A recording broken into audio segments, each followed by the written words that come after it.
The 1755 Lisbon earthquake, also known as the Great Lisbon Earthquake, occurred in the Kingdom of Portugal on the morning of Saturday, November 1, 1755, Feast of All Saints, at around 9:40 local time. In combination with subsequent fires and a tsunami, the earthquake almost totally destroyed Lisbon and adjoining areas. Seismologists today estimate the Lisbon earthquake had a magnitude in the range 8.5 to 9.0 on the moment magnitude scale, with its epicenter in the Atlantic Ocean about 120 miles west-southwest of Cape St. Vincent. Chronologically, it was the third known large-scale earthquake to hit the city, one in 1321 and another in 1531.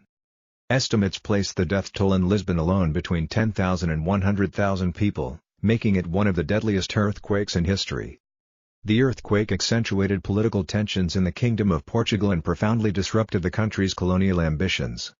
The event was widely discussed and dwelt upon by European Enlightenment philosophers, and inspired major developments in theodicy. As the first earthquake studied scientifically for its effects over a large area, it led to the birth of modern seismology and earthquake engineering. The earthquake struck on the morning of November 1, 1755, All Saints' Day. Contemporary reports state that the earthquake lasted between 3.5 and 6 minutes, causing fissures 16 feet wide in the city center. Survivors rushed to the open space of the docks for safety and watched as the sea receded. Approximately 40 minutes after the earthquake, a tsunami engulfed the harbor and downtown area. Candles lit in homes and churches all around the city for All Saints' Day were knocked over, starting a fire that developed into a firestorm which burned for hours in the city. Lisbon was not the only Portuguese city affected by the catastrophe. Throughout the south of the country, in particular the Algarve, destruction was rampant. The tsunami destroyed some coastal fortresses in the Algarve and, in the lower levels, it razed several houses. Almost all the coastal towns and villages of the Algarve were heavily damaged, except Faro, which was protected by the sandy banks of Rio Formosa. In Lagos, the waves reached the top of the city walls. Other towns of different Portuguese regions, such as Peniche, Cascais, and even Covilhã, which is located near the Serra da Estrela mountain range in central inland Portugal, were affected. The shock waves of the earthquake destroyed part of Covilhã's castle walls and its large towers. On the island of Madeira, Funchal and many smaller settlements suffered significant damage. Almost all of the ports in the Azores archipelago suffered most of their destruction from the tsunami, with the sea penetrating about 150 miles inland. Portuguese towns in northern Africa were also affected by the earthquake, such as Ceuta and Mazagan, where the tsunami hit hard the coastal fortifications of both towns, in some cases going over it, and flooding the harbor area. In Spain, the tsunami swept the Andalusian Atlantic coast, nearly destroying the city of Cadiz, killing at least one-third of its population. Although seismologists and geologists have always agreed that the epicenter was in the Atlantic to the west of the Iberian Peninsula, its exact location has been a subject of considerable debate. In 1992, a seismic reflection survey of the ocean floor along the Azores-Gibraltar Transform Fault detected a 50 km long thrust fault southwest of Cape St. Vincent, with a dip-slip throw of more than 1 kilometer. This structure may have created the primary tectonic event. 85% of Lisbon's buildings were destroyed, including famous palaces and libraries, as well as most examples of Portugal's distinctive 16th-century Manueline architecture. Several buildings that had suffered little earthquake damage were destroyed by the subsequent fire. The earthquake damaged several major churches in Lisbon, namely the Lisbon Cathedral, the basilicas of São Paulo, Santa Catarina, São Vicente de Fora, and the Misericordia Church. The Royal Hospital of All Saints in the Rocio Square was consumed by fire and hundreds of patients burned to death. The tomb of national hero Nuno Álvares Pereira was also lost. Visitors to Lisbon may still walk the ruins of the Carmo convent, which were preserved to remind Lisboners of the destruction. Firefighters were sent to extinguish the raging flames, and teams of workers and ordinary citizens were ordered to remove the thousands of corpses before disease could spread. Contrary to custom and against the wishes of the church, many corpses were loaded onto barges and buried at sea beyond the mouth of the Tagus. To prevent disorder in the ruined city, the Portuguese army was deployed and gallows were constructed at high points around the city to deter looters. More than 30 people were publicly executed. The army prevented many able-bodied citizens from fleeing, pressing them into relief and reconstruction work. The earthquake had wide-ranging effects on the lives of the populace and intelligentsia. The earthquake had struck on an important religious holiday and had destroyed almost every important church in the city, causing anxiety and confusion amongst the citizens of a staunch and devout Roman Catholic country. Theologians and philosophers focused and speculated on the religious cause and message, seeing the earthquake as a manifestation of divine judgment. A 2009 study estimated that the earthquake cost between 32 and 48% of Portugal's GDP. The earthquake and its aftermath strongly influenced the intelligentsia of the European Age of Enlightenment. The earthquake had a major impact on politics. The Prime Minister, Sebastião José de Carvalho e Melo, first Marquis of Pombal, was the favorite of the king, but the aristocracy despised him as an upstart son of a country squire. The Prime Minister, in turn, disliked the old nobles, whom he considered corrupt and incapable of practical action. Before November 1, 1755 there was a constant struggle for power and royal favor, but the competent response of the Marquis of Pombal effectively severed the power of the old aristocratic factions. However, silent opposition and resentment of King Joseph I began to rise, which would culminate with the attempted assassination of the king in 1758 and the subsequent elimination of the powerful Duke of Aveiro and the Tavora family. The geological causes of this earthquake and the seismic activity in the region continue to be discussed and debated by contemporary scientists.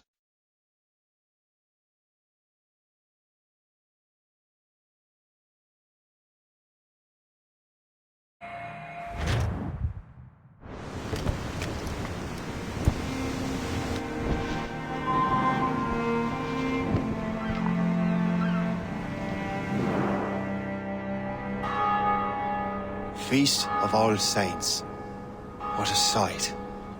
And here I am, looking for a relic from the time before Adam and Eve. Strange days indeed.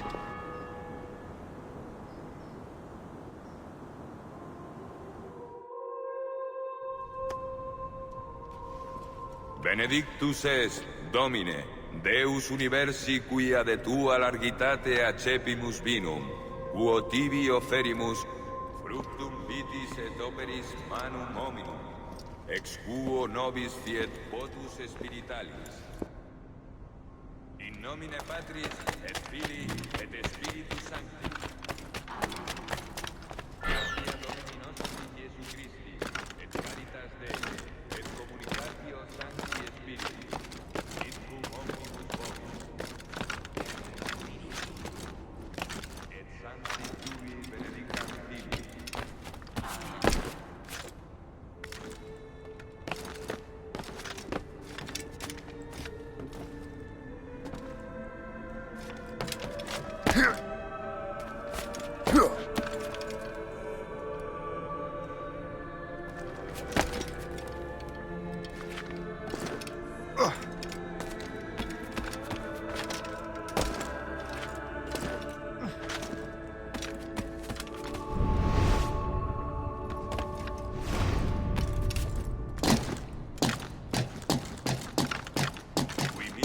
Sanare contritos corde. Kyrie Eleison. Kyrie Eleison. Qui peccatores vocare venisti, Christe Eleison. Christe Eleison. Qui ad exteram Patris sedes ad interpellandum pro nobis, Kyrie Eleison. Kyrie Eleison. Miseratur omnipotens Deus et dimisis peccatis nostris, perducat nos ad vitam aeterna. Amen.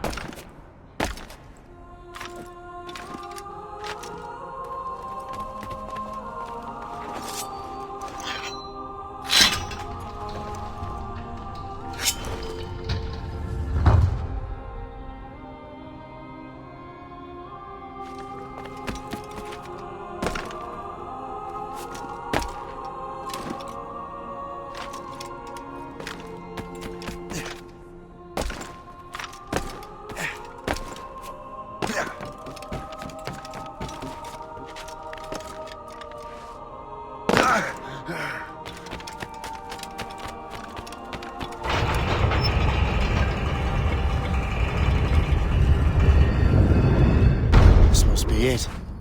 Precursor site.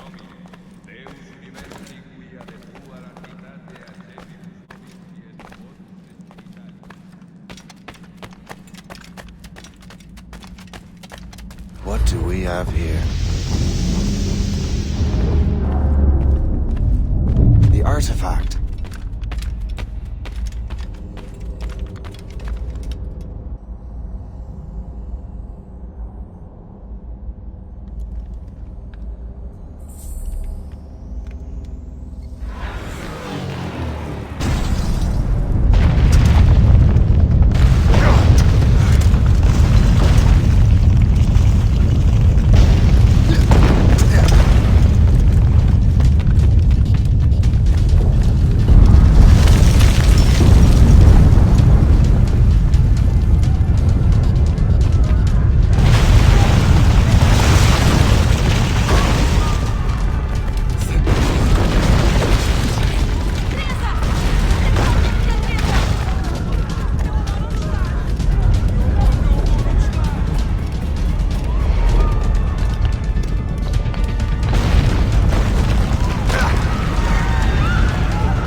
God do this to them?